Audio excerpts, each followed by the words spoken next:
Hi అందరికీ. హైదరాబాద్‌లో ఉన్న వాళ్ళందరూ ఆషాఢ మాసంలో అయితే అమ్మవారికి బోనాన్ని వండి సమర్పించుకొని ఉంటారు గదబ్బా! హ్యాపీగా. నాకు చిన్నప్పటి నుంచి బోనాల పండుగ అంటే భలే ఇష్టం ఉండేది. మా అమ్మ బోనం వండుతుంటే, అలాగే అమ్మవారి దగ్గర బోనాన్ని సమర్పిస్తుంటే అయితే నాకు భలే ఇంట్రెస్ట్ ఉండేది. కానీ మా అత్తయ్య వాళ్ళకైతే బోనాన్ని వండి సమర్పించే ఆనవాయితీ అయితే లేదు. ఆహ్, అయితే బోనాన్ని సమర్పించకపోయినా అమ్మవారికైతే శారీనైతే సమర్పించుకోవచ్చు గదబ్బా!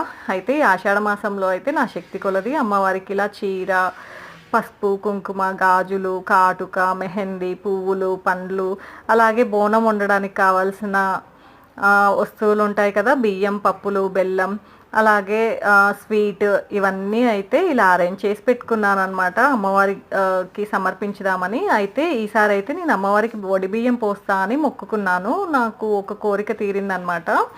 అయితే ఇక్కడ వచ్చేసి అన్నీ అరేంజ్ చేసి పెట్టుకుంటున్నాను.